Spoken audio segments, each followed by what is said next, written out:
You know that girl? Yeah. I mean, we're in a party, right, I guess? In ancient Greek. I mean, I'm a performer and all, but, might as well, right? Yeah. I mean, let's get down to business, I guess. Yeah. Okay. Antiope's head lies on my shoulder. Say, what now? Her arm holds my waist. Our legs keep bumping into each other. I can literally, feel the heat radiating from her hot and clinging body, her soft breath upon my neck. I feel wonderful. Ow! I support her and she supports me as we walk together through the room of the palace. The call of nature forced us to leave our table, and this non-savory problem solved. We now are going wherever our feet have decided to guide us to party more. Ooh! Air is colder, which is actually cool. Antiope and I have found a door opening to the outside garden. A lot of beautiful plants. There is a bench. She releases my hip and let herself fall down onto it, stretched out upon the full width of the stone seat, her back against the rock and her head bobbing in the air. I sit properly, like the educated lady I am, you know what I'm saying? Yeah! Then lean to look at her face from close. She displays an idiotic smile, her eyes glinting. The low angle makes her even more sexy, especially since she loosened her tunic to breathe more freely. Ow!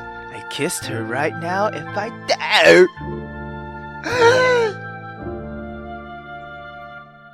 Fuck it, right? I mean, I'm drunk. I'm not that drunk, I guess. I'm kinda buzzed. She's fucking buzzed. You know what, girl? Why the fuck not, right? Yeah. I mean, it's the day of Aphrodite, right? Day of love? Yeah. Don't be stupid. No, girl, that ain't stupid, man. Stare yourself, yeah. I mean, wait a fuck now, right? No one's watching you shit, and we're drunk as fuck. Or not that drunk, but still we're kinda drunk, so yeah, let's do it. I lean a little more. My lips encounter hers, a small smack from two closed mouths bumping into each other. For a full second, we stay like this. Nice. Then Antiope's reflexes, having been slowed down by the incredible amount of alcohol she took in, finally takes charge. What? Her forehead hits my own in a final headbutt. Oh my god, why? She returns to her feet in a single bound, shoving me aside. Unable to find back my fuck balance, I fall onto my behind and the ground is not gentle with me. But this is nothing compared to Antiope's fury. I'm down. She is towering me. What? Her fists convulsively opening and closing. Her mouth sputtering, dribbling, her bloodshot eye burning with rage. Girl, what the fuck? I try to mumble an explanation, but she cuts me short. I thought I could trust you, but you were just a smugger, Snake, weren't you? Wait, no! She gets closer from my defenseless body and positions herself to kick me. I instantly put my arms before my face in a self-preservation instinct, but the assault never comes. I hear her stepping backwards, spitting, then talking to me for the last time. Never approaches me again if you value your life. What? And walking slow, quickly, this could as well be called running. She goes away. The sound of her departure has long died, but I still cannot stand up.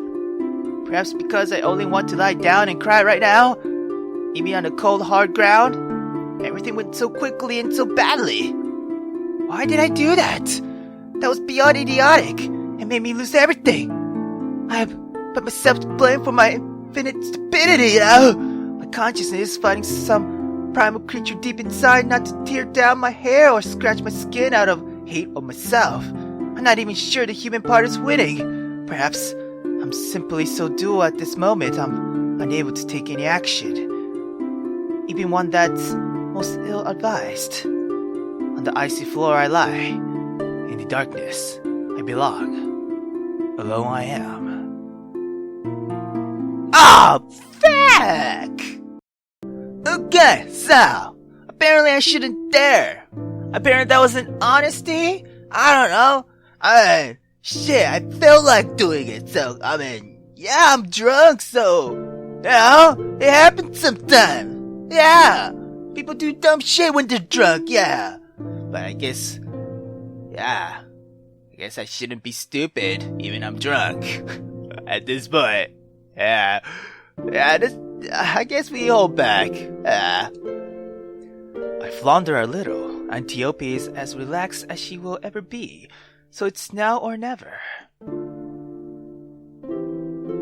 Oh, is that me? Ambrosia? Ambrosia, right? Yeah, Antiope. Girl, there's something I must tell you now. She looks at me, a little surprised, but still blissfully happy. Yo, girl, it's not easy to say. Then sing it. I laugh. I haven't brought my lyre with me, but I stand up and start an impromptu rehearsal a cappella. Yeah. With his venom, irresistible, and bittersweetness, that loosener of limbs, love, reptile-like, strikes me down, yeah. Damn, fuck, I must be more tired than I thought. Shit, this sounds similar to the original poem, but some words are not that for what they should be. Yeah, it didn't even make fucking sense. Anyway, my teacher would have turned mad had she heard me. It's a personal interpretation of a classic, but not the classic itself, you know? Antiope doesn't really care about such technicalities, however. She straightens her back to listen and comments with a mischievous smile. Oh, you have the hots for someone? And who is the lucky bastard? So long for the romantic atmosphere. I knew a little so to look at her straight in the eyes. It's you. Her bemused look is quite hilarious, but I refrain from laughing. However, she does. It's a joyless and inebriate laugh, an unfunny sound which snatches my heart out of my chest and tears in a bar without a single remorse. Me? Sorry, not interested. Better luck next time. What? And without a single drop of fucking care, she just falls back to her drunken haze, dozing off her drunkenness on stone. Not totally asleep, but not totally conscious either. As for myself, I'm fucking suddenly feeling very sober. Yeah, actually I feel like I'm seeing the world with the never experienced before clarity.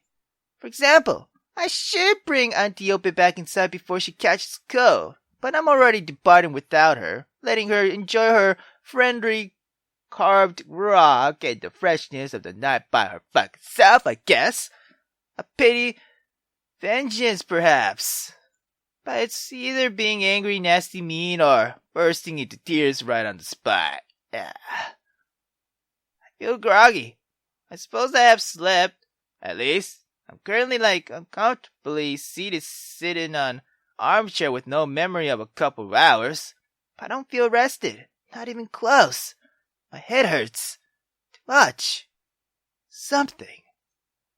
Stand back up without haste. My mind is having difficulties putting back together what happened that night. So many things and yet so fucking little. Real life strikes in and I realize I'm late. The sun looks like it has been up for some hours now, and that means I should already be ready for departure, so I rush to pick back my belongings and make myself presentable. I do so without thinking, still half asleep, perhaps because I don't want to really wake up to face reality. Then, with a lasting headache, I walk to the place where Antiope and me agree to meet once more the party will be over. Or once the party will be over, yeah. My anxiety keeps growing as I come closer to the location. When I see that she is indeed there, I'm relieved, but only partly, because I'm still afraid of how the events of this night impacted her, of how they change our relationship, or what will happen next. But her reaction is worse than anything I could imagine. She simply acts as she always does. She's not a single bit different from how she was 2 days prior. She's the same old Antiope, in good and bad. Did alcohol wipe out her memories? Was everything that happened last night so unimportant to her? What? Or is she just like fucking pretending? I can't say. And I don't dare to dig further to the truth. He is there. We're talking like friends, still sharing the same intimacy. I'm not brave enough to risk breaking this special bond once again. So I go on with the flow. I imbue myself with my own role. I put on my mask of Ambrosia, the happy musician, the good friend, the naive poet. I remodel my face into a bright smile. I chit-chat cheerfully. I dance around her like I was excited by the rest of our tour. Antiope is grumpy but cool. And we go on like we always do. Pretending soon turns to be quite tiring. To only increase my inner depression. But it's a game. I cannot stop. I'm a prisoner of my own cowardice, of my own character. If I put down my mask, Antiope may remove her own in response, and then anything could happen. A universe of unpredictable possibilities I'm not ready to face up right now. So even if the inner side of the mask is a force of red-hot barbed spike inflicting me the greatest of pain, I must wear it until courage or madness releases me, whichever comes first. And I already know which virtue I'm better at. Oblivion ending! Aw, shit! Huh. What was the... So I got the kissing ending, but I got my ass whooped. And I got the really... painful ending too.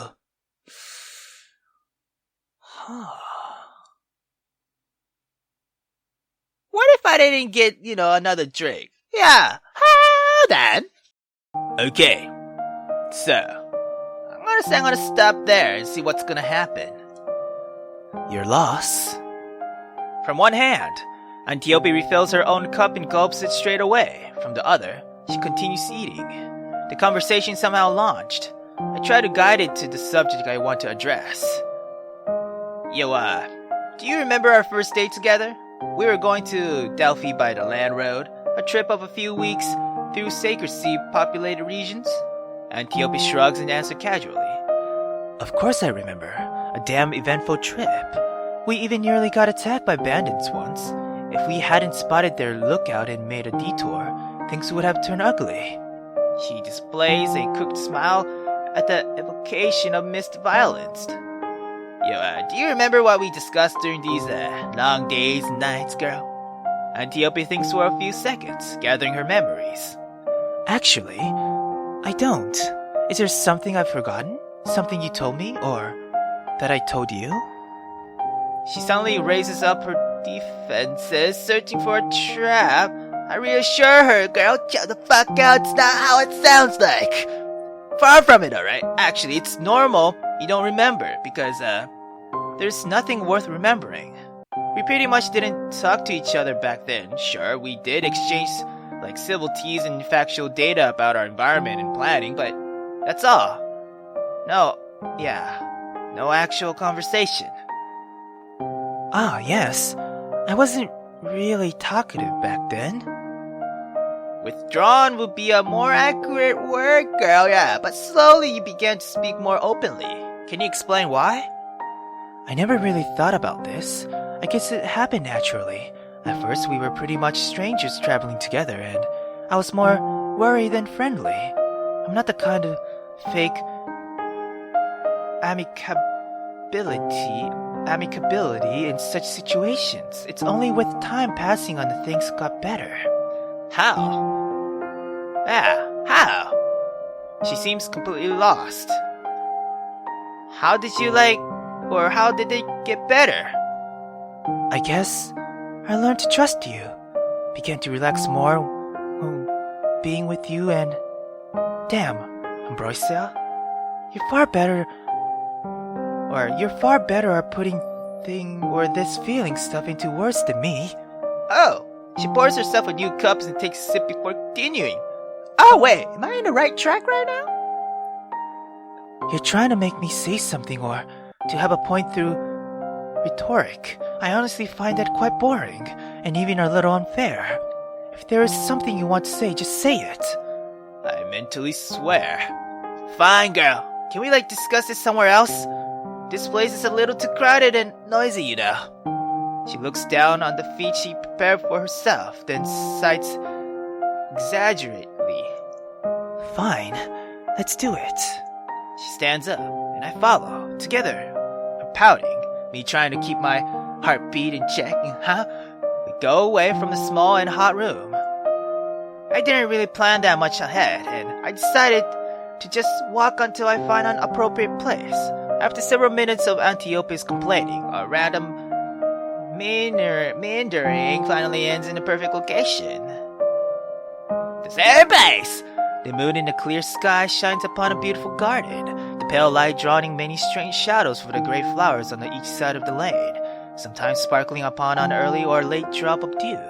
The path leads to a small fountain, with stone seats around for the tired and those needing to have a long, not rushed talk. The air is really cold, but thanks to that, the place is void of people. Is that a dog? Yeah, that is a dog. Nice. Anyway. Antiope passes beyond me and sits casually on a bench, her crossed legs resting on the edge of the pond. Yeah. And now? Are you ready to talk? I take my time to settle by her side, in a more formal and less provoking position, you know? I think so, yeah. I take a deep breath and let the words flow in. The point I'm trying to get is that our relationship evolved, you know. We started as strangers under the same roof, and we slowly but surely became the best of friends. Antiope crosses her arm, appears to think. Quite a long introduction for an obvious statement. But I guess you're preparing for what's next. How our relationship should evolve. Evolve, from now on. I have been thinking about it myself. What? I simply cannot hide that my heart started beating faster than a hummingbird flaps its wings. There's a seriousness I'm not used to in Antiope's voice as she continues. We've been going like this for more than a year, I guess. We've had our hardship, neither money or glory design reign upon us. But overall, it was a pretty nice adventure. We'd had a good deal of fun, partook in some amazing events, including this one. I also learned a lot, and I think you did too. However, it's obvious, even for me, that we reach our turning point. I've checked our planning for the next month, and I couldn't miss the pattern. Except for a few surviving long trips, we're not going to move much. The reason for this is that you gain a bit of fame in the region, and several people have already commissioned you for their own events. This is incredible, but that's a clear sign you're about to set in. Soon your patron support will be enough for you to stop having to travel for days to reach a miserable shrine in the middle of nowhere just in time for the big yearly festival. And hope it will boost your career and fill your purse. You're about to jump the big gap between poor errant artist and comfortable resident artist. Which of course means you will soon have no more use for a full-time scout. I'm completely paralyzed. My tongue frozen inside my mouth. I didn't expect the conversation to take such a turn. I can only listen as Antiope continues her monologue. So I searched for new opportunities, and I found some. Especially there is a caravan going to Thrace, which caught my interest. Whose departure from Athens is planned in 2 months. I was getting a little bored with our usual moves, and a trip aboard sounds like a fun adventure. So don't worry about me. I got myself covered. No! Well, I think I didn't even breathe through a whole duration of Antiope's speech. As for her, she picks herself up, ready to go. Did I cover all your worries, or is there something else you wanted to tell me? Antiope just explained to me lengthily how she prepared everything to quit me, and even if she made some efforts to make it look like she does this for my own good, significant efforts actually for someone normally quite blunt, she couldn't help but remark she was starting to get bored. Mine is overloading. I prepare myself for anything but that. Is there anything else you wanted to ask me? It's quite cold there. The tone of her voice suggested that we should go back inside, where heat, food, and drinks awaits us. Girl, I cannot back down.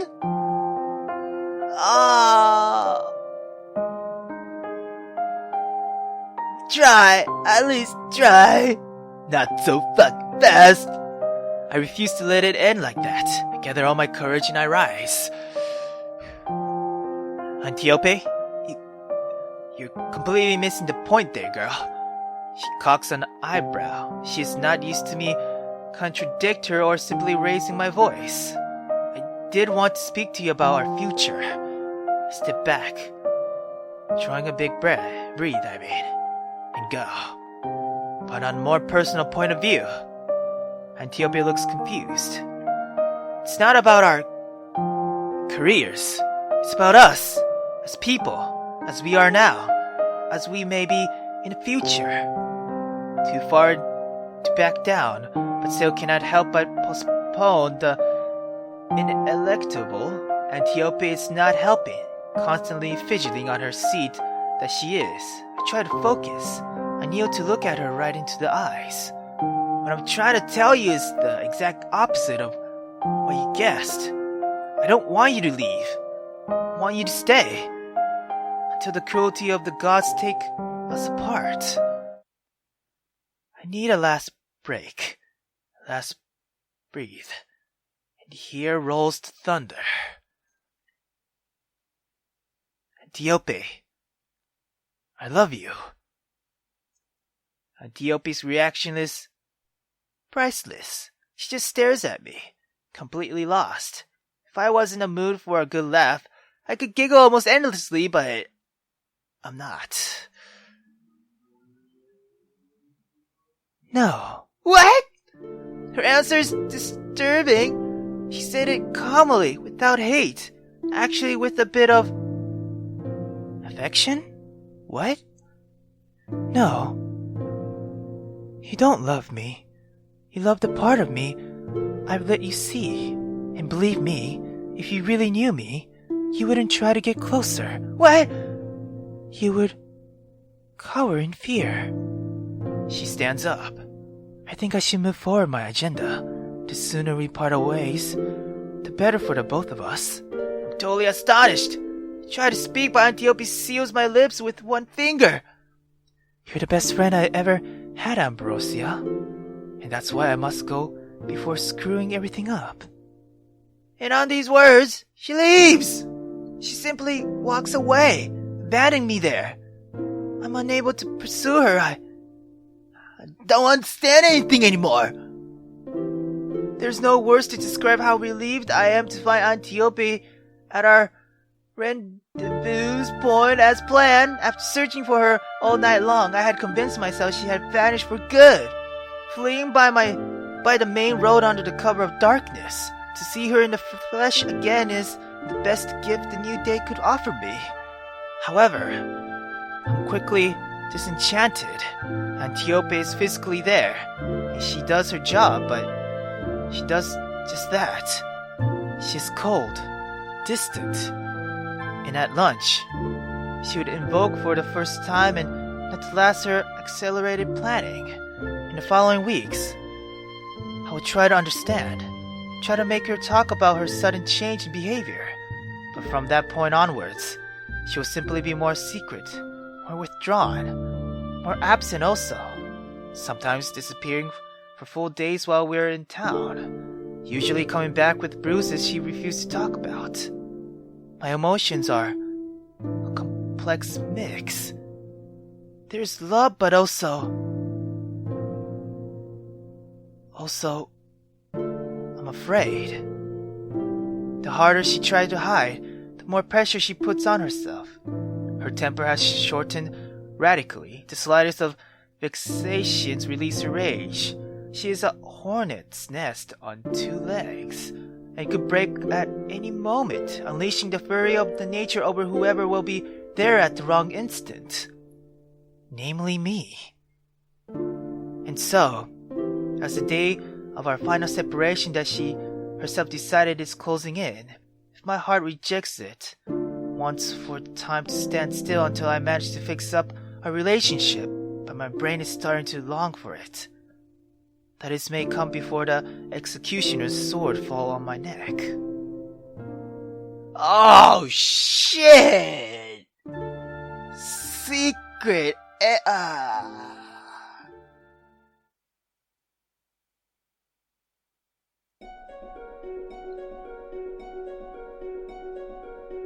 Damn!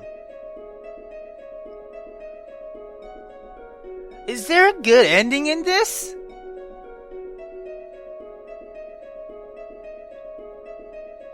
Okay, even if I leave at that point, right? I don't think anything will be solved. Should I not drink? Ah, fuck. Maybe I should have took more time. No, but that won't make sense though. Ah, shit. And that was Melos. Ah, dude. It makes me wonder. Is there a good ending to this?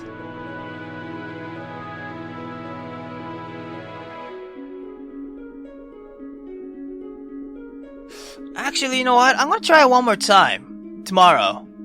Yeah, I kinda wanna know if there is a good ending. If not, well, shit. Yeah. Tomorrow I'll try one more time. I'm gonna figure it out. Yeah. I'm gonna get Antiope's heart. Yeah! If that's the last shit I'll do in this ancient Greek world, yeah!